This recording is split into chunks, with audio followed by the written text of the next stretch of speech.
Now, the fifth thing, or the sixth thing that I mentioned in this list, going back whenever, I said that the barrier to entry for new players was very difficult to penetrate, especially when you consider what WoW's target audience is, which is, a kid who's kind of like, wow, I'm into video games, but women look kind of cool too. They're getting to that stage in their life. Well, Let's that's when the face new it. models came around. Hot blood elves, done. Exactly. They even found a way to make female orcs look a little bit better without alcohol, but Yeah. that'll go over well. But I mean, the barrier to entry is pretty huge. I mean, you talk about buying a battle chest, which now includes mops, so I think it's like 15, $20, but you got to buy WAD. That's another $60 and a $15 sub fee. It adds up. I mean, you're talking about, pulling out a solid $100 out of your wallet Mhm. just to start the game. And that's a lot of money for, a 16, 18-year-old kid, a college kid. And I think that hurts. I think that hurts the game's growth. It does create a barrier to entry. What does Blizzard do? They rectify it as, oh, you can play like level 1 through 20 as a free trial. Well, who in their right mind is gonna play any race or any class in any zone 1 through 20 and say, wow, this is amazing? Nobody. Yeah. Everything is the end game, whether it's PvP or PvE. That's where the fun is. Mhm. Like the old Bruce Springsteen song that he stole from Manfred Mann. But mama, that's where the fun is. Dun, dun, and then they play chopsticks. Mhm. I mean, it's like, okay, we'll let you come in to see the Mets. We'll give you free tickets, but you got to sit in the parking lot. I mean, give me a break. So, you hear the crowd cheer, like, oh, something must have happened. That's exactly what it's like. Yeah. I mean, but I think that this barrier, I mean, even one of the Blizzard developers recently said in an interview, I don't remember who it was because it was kind of one of those things that somebody saw and his friend told him and that guy told me in Skype, so I don't remember who it was or whatever, but one of the Blizzard developers said that the barrier to entry is their biggest concern because it gets harder and harder to level. 1 through 80 was a monumental task, and 1 through 100 is even more of a task, even with a free 90, even with all the perks of the looms, which most new players don't have access to, even with, the free 90, it's still a daunting task. And I think it's something that keeps people from coming back to the game. I think it's something that keeps people from playing the game. What are your Oh thoughts yeah. on that in general? God, I don't even want to level another character because once I start leveling 1 through 58, it's all fun and dandy. Then I enter Outlands and I realize, oh no. Oh god, I've entered the first level of hell. And I'm going to go through 7 levels of hell just to get to Draenor. Then to enter another repetitive 7 levels of hell that went through as the first 2 characters, my two paladin that I already level 100. In Base of Pandaria, I was able to level 8 paladin max. But like in Warlords of Draenor, after getting a second paladin leveled, I'm like, never again. I have so many level 90s right now. And just sitting at level 90, 91, 92, simply because I don't want to get on and do those same zones I just did. I just don't want to do it. And that's the one thing I really wanted to see from Warlords of Draenor that I was so upset that didn't include or didn't even consider talking about or addressing it was changing how leveling was 1 through 90, or at least 1 through 85 at least. Because Pandaria leveling, it was fine. I don't mind it whatsoever. But like just the leveling experience and how it feels and what it's like going from 1 to 85 is just like when you realize how bad it is after leveling so many tunes, especially in Warlords after going from 1 to 100 in Warlords of Draenor, it is such a pain. And you realize like, God, what am I doing? It doesn't feel like it's worth it anymore. It feels more like a waste. And it's so sad because I want to level a rogue, I want to level a warrior, I want to level a priest, but when I think about the entire process of leveling, it's like, God, kill me, shoot me. I'm gonna go play Guild Wars 2 or ESO or something. I can't do this. I gotta swap games. I agree with you. I mean, I have a lot of 90s. I have a lot of hundreds. I was even talking to you about the other day. I have a mage that's like level 100, but I don't want to play that mage. Yeah. So I had to level my human mage that's now 100. But I agree with you. Like when they revamped everything in Catechism, cataclysm. I say cataclysm. I was whatever. Anyway, the thing with the crazy psycho dragon, when they revamped everything 1 through 60. Okay, some zones got a major overhaul. Some zones, got one new quest. I mean, it was just that random. But the point is, once you got through 1 through 60 and you went through that portal and you got into Outland and you're like, oh yeah, I've been here before. Oh yeah, been here, done this. Each X pack kind of reveals the blemishes of the previous X pack in many different ways. And I strongly felt that Blizzard should have revamped everything. Not just stop at Azeroth, but redo Burning Crusade, redo Wrath of the Lich King, refresh the entire level experience, because it gets redundant. And if it's not hard enough that people know they have to gear the character to progress with raiding or progress with PvP, it's even more daunting when you kind of realize, wow, I got to go do this for the 10th time, the 20th time, whatever it is. Even the 3rd or 4th time, it just gets so redundant, so boring. It would have been nice if they just kind of could have tweaked it a little. Instead of going the 8 yards, they should have went the whole 10 yards, and they should have done the whole thing. And, and they'll give you the typical, oh, we don't have the time, or we don't have the resources, song and time dance. Resource. Okay, yeah, you did it in Cataclysm, but you can't do it in other zones. Okay. Like, it's really that difficult to reapply freaking Warlords of Draenor pretty textures to Outland to at least make it look presentable, and then make it so that, hey, you get faster experience by doing quests in Outlands and Wrath, Lich King, and Cataclysm. Just kind of streamline the process. All they had to do is just adjust. Instead of a quest giving you 18,000 experience, it gives you 26 or 24,000 experience. Ooh, such a big change. Well, or not only that. I mean, let's you could take something like the Isle of Quel'Danas in BC, and you could just make it a quest zone. I would love that. Or give people a choice of, rather than go from A to B to C to D and be progressing and see the same old things, just throw something in a little bit new. We're not talking 6 or 7 whole new zones, just one new fucking zone that you could bring it all through. It might actually make people and give people incentive to play the game to have that one new zone. Another thing is Wintergrasp. No one knows it's there. No one knows why it's there. Nobody even it's goes just there. Sitting there collecting dust. Nobody does it anymore. I mean, why not make that a quest zone? Why not make that would be amazing. Tolbarad a quest zone? Oh, that'd be awesome. I don't understand. I mean, is it that much work? I don't think it is. I'm not a programmer. But, God, I mean, just to have that one little tweak, and this is where they missed, and then they wonder why they lose 3 million subs. I mean, Tanin Jungle was supposed to initially be another zone to level in Draenor, which would have given us another choice, which would have made things less redundant and more fun. But instead, they decided, hey, let's scrap the whole idea of Farallon, because we just don't have the time and resources to do it. And what we're going to do is we're going to hold back Tanin Jungle and make that the new Farallon. That's exactly what they did. I mean, now we see it in hindsight. That's why the whole Farallon thing was scrapped. I mean, come on. It is just so obvious that you're skimping on the content.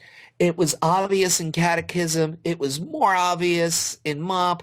And now it's blatantly obvious. I mean, it's like, picture this. You go to a restaurant and you get like this 16-ounce steak, fries. You get salad, you get, pitcher of beer or whatever, and it costs X amount of dollars. Now, instead of raising the price, what they start to do is the steak gets smaller. Now, it's a 12-ounce steak, it's less fries, and there's no salad. Then, all of a sudden, the steak gets even smaller. Now, it's an 8-ounce steak. Sounds like my local Ruby Tuesdays, because they started doing that, and I hate it. Exactly. And that's actually a really good analogy. That's an extremely good analogy. And I thought of that on the cup because I guess maybe I'm hungry. But but the point is that they're skimping on the content and they're charging the same $15 a month and they're pitching it as a full content and it's not. It really isn't. And that's why 3 million people disappear. And yeah, maybe the WoW token, I don't think it's going to promote growth. It might stabilize that number. But, the fact is, this is a publicly traded company. And if these Mm-hmm. guys don't only deliver growth, but consistent growth that exceeds expectations, heads are going to roll.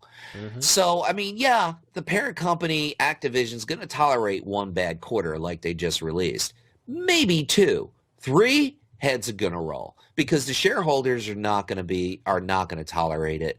And when the shareholders start bitching and having meetings, which you never want them to do, heads are going to roll. And then Mike Morheim and Chris Menson are going to be interviewing for a job, and the guy's going to say, okay, I see you killed Kel'Thuzad. Who the fuck is Kel'Thuzad? I mean, they're going to put that stuff on their resume because they're just so fucking clueless, Oh, I killed Garrosh on heroic mode or mythic mode. And they're like, who's Garrosh? Who's that? Who the fuck is that? Here's something else that this would be number 5. And at first, when we first kind of talked about this a while back, and I mentioned the idea to you, I didn't think that this was very accurate on my part. But now I think it is. And that is this whole less is more concept that Warlords of Draenor is. The whole ability pruning and trimming of abilities. Blizzard pitched it as a necessity, that this is going to help us balance the game. And if you say the words balance the game, people will sign off on it, especially on the PvP side. Mm-hmm. And in reality, all this pruning, while they pitched it as a necessity and et cetera, et cetera, et cetera, it hasn't balanced the game at all. I have my, protagonists are like, oh, the game is balanced in threes. Okay. Call me when you wake up. No, it's not. They intend it to be, but it's not. And, I kind of felt that moving away from this whole casting on the run thing too, it kind of goes against the grain of what every other MMO is doing, particularly Guild Wars 2, ArcAge, where you can cast and move. I think it makes for a more skilled gameplay. I think it makes more of a fun gameplay. Mm-hmm. And if you consider all the gap closers, snare applications, and snare removals that Blizzard added to each class, each melee class, since Wrath of the Lich King, when you take away casting on the run and keep those gap closers and snare appliers and snare removals in the game, you have a problem. Houston, we have a problem because casters are in a really, really, really tough place right now. It's just a melee heavily favored X-Pack. And I'm not looking for casters to have the edge. I'm looking for something fair. I don't know. I just even thought to some extent that there would be a problem finding healers for dungeons or finding healers for rage, just simply because you can't really do meaningful heals on the run anymore. At least most classes can't. And I really felt that there would be a need or a lack of a supply of healers in PvE. I was wrong about that. But the fact is, this isn't fun gameplay. Ability pruning took a lot of fun things out of the game.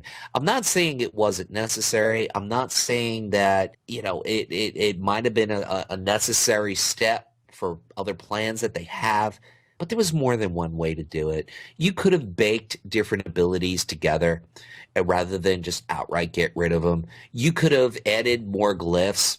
Like if we got, Blizzard got rid of something that somebody really liked, they could still bring it back in a glyph, or they could have added a fourth choice to each tier of talents, or they could have expanded the talents. Or what I think that they should have done is rather than eliminate major cooldowns, whether they are damage or CC or healing cooldowns, I think what they should have done is actually raise the cooldown on on the ability.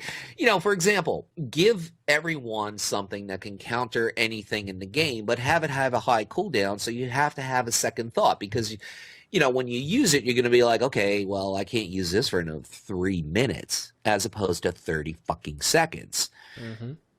And maybe make it last a little bit longer. That'll make it more meaningful. That would make it more strategic. People will still feel like they can counter anyone in the game, but these are choices that you're going to make while you're PvPing or PvEing, and you better make the right choices and use the right thing at the wrong time, otherwise you're going to be penalized. I felt the ability pruning, I mean, it always had to happen. There's always, like, ability changes with every single expansion. But what I really did not like is how I understand they want to take some things out that were redundant, but I feel like they took too much out, which simplified everything. I'm not even kidding you. Back even in Mist of Pandaria, when they took out auras from Paladin, I was so heartbroken because I love the mechanic, and that's what made Paladin. Just the auras you can apply to yourself and your party members. That was, like, even though some people found it redundant, the fact that it was there and the fact that it was available, it was awesome. I mean, like, you go in PvP, you put on Resistance Aura, or you're traveling with companions, you put on the aura that makes you and your party run faster. Or if you're a tank, put on Devotion Aura, so everybody gets some kind of a benefit. Taking that specific details away from certain classes just simplified the game to the point where it's like, why am I getting simpler abilities? I mean, that's what MMO is supposed to be. Whether it be an illusion of complexity, whether it be an actual complexity with some classes that are actually hard, I still rather have that than, just kind of... Before, in Pandaria, Arms Warriors had all these abilities, and now, look at this, 3-button rotation, Mortar Strike, what's the other abilities the Warriors have? Rick Bladestorm. That's what they do. Rick Yeah. Bladestorm, I win button. Still, like, it's like it became a 3-button rotation. Overpower, that's what it was. Yeah, it became a 3-button rotation and Bladestorm. Bladestorm still stayed. Well, many warriors rejoice. But still, like, it became a 3-button rotation. It's like, why couldn't they just adjust the way people play, not the little utilities they grab, Or if it's based on, like, big cooldowns, like for Paladin. The one thing I really wanted to see, and it was an idea that I had for a while that didn't really talk to a lot of people, but how they took away Guardian Witch and Kings except for Prop Paladin. I thought what they should have done is just for every Paladin, made a town called Guardian Witch and Kings that has its own tier, whether it be the Healing Guardian, the Tanking Guardian, or the DPS Guardian. How amazing would it be? You play Rep Paladin in PvP and you start noticing, oh, my body are under a lot of pressure. Pop a healing cooldown. Here comes Guardian. Healing you and your buddy over time, instead of, being the DPS one. Or if you want to be the Holy Paladin that wants to have a Guardian that reduces 50% all damage, pop that. It's a perfect cooldown. And I was so sad they didn't implement something like that. Well, that's what I was saying, that there was a lot of different ways that they could have tackled it. Like, for example, maybe they could have made Guardian of Ancient Kings a glyph. Mm-hmm. So now if you really want it, okay, you can still have it, but you're going to sacrifice something else that might be necessity. It's a difficult choice, but at least it's still a choice. All right? Mm-hmm. Or like I said, maybe even add add another tier to the talent tree, or add a 4th choice to each tier. And you could have included the Guardian of Ancient Kings. So even though it's gone, you still have a choice to pick it up. You still have that choice. And I agree with that. Now, the question is, why did they really do this ability pruning? If it was a baby step towards something greater, for example, balancing the game, did it achieve that? No, it didn't. If anything, it just made Frost Death Knight's rotation a lot more easier. Exactly, yeah. I mean, no. So it didn't achieve that. And that might have been their intention, but it didn't work. It didn't. The other question is, are they trying to just get more clutter off of everybody's, keybinds, off of everybody's, pad? Well, there's still more than one way to do that. You could have baked abilities together. You could have gotten rid of some of these things that nobody ever really uses. For example, Turn Evil on a Paladin. How often do you use it? Why is it really even there? It's not a crucial ability in PvP or PvE. Most people don't even probably have it on their bar now, unless, it had, that aspect that it could fear people, which was really a dumb move on Blizzard's part. I mean, but why is that still there? And then they add aspect of the Fox. which, okay, I can understand the need for it in raids here and there, and I can understand even as marksman, you can kind of maintain that buff by using it, but it's a 3-minute cooldown and it lasts only like 6 seconds. So why add that in? It makes no sense. It really doesn't. I mean, you could have just added that into, if you wanted to add that in, you could have added it into, say, aspect of the pack. Right? So you have, aspect of the cheetah, which makes the hunter go faster. And then if anybody breathes on him, like, all of a sudden he like is dazed, Or you could have added it to aspect of the pack and you could have put a 3-minute cooldown on it, 10 seconds. Everybody can cast whatever it is they want while moving. The only time I ever remember even thinking of using aspect of the pack was when I was like running Karazhan, on my level 85 character with some friends, and somebody was saying, as we're walking from one boss to the other, gee, if I was a hunter, I would use aspect of the pack about now. That's the only time I ever used it. I mean, I don't get it. I mean, Blizzard had this whole concept at the beginning of Kata, and I think that's when you came in, and they made some minor changes where they said, okay, let's not bring the class to the raid. Let's bring the player to the raid. And they made this effort to start homogenizing the classes. Now, I don't see anything wrong with that. But the problem is they kind of did this, got bored with it, and then stopped the process entirely. And I say either you go the whole goddamn way or you spin the clock back to BC and vanilla and just accept the fact that certain classes are going to trump other classes. Because this whole imbalance thing, which is a whole other ball of wax, is ridiculous in the sense that, why is it that a Death Knight can spam a ranged slow 4 times in a row where you can't even counter it? You can't. You just can't do it. Even if you have a snare removal, you remove it once, you're just going to spam it on you again. It's stupid. And if that fails, he has a death grip. And if the death grip fails, he has a reset on it. I mean, that's like 5 ways of a range slow. There is no other class in the game that is melee that has a range slow like that. That's baseline. No one. Either you give it to everybody or you give it to nobody. You just accept the fact that maybe 20% of the classes aren't going to be able to counter each other, or you go the whole way and make them homogenous and give them something to counter everything and put it on a high cooldown so it's not spammed and misused. One or the other. I'd like to try them both. One of the two will work better, but none of this little bit pregnant stuff. Because it doesn't work. It lends to huge imbalance in PvP. And that's something that PvP has been bitching about for a long time, and it's not going away. It's not getting redundant. It is tiresome and redundant. Another thing that I said, which was the 4th point, which is I said that the longer the delays are, because as you remember, first we kind of thought we were going to get this X pack in May, then we were thinking maybe August, and then finally like, what? Then all of a sudden they say, well, it might not be out till December. We're not sure. We got like a lot of stuff to do yet. It's not going to be ready till December. And everybody's like, you got to be kidding me. But what happens is when you constantly delay things, the excuse is the same. And that excuse is, we just want to really get it right. Because what else can they say? People will buy that excuse if it's real. But the thing is, if you don't get it right, like the disastrous launch that they had, then people get pissed off. And the longer you delay these things, the longer you delay and raise the expectations bar, the worse it is. And I kind of felt that Warlords, the expectations were going to greatly exceed what they delivered. And right now, if anybody has any kind of vision in their head, that vision is somebody hitting the bullseye. Because that's exactly what WoD is.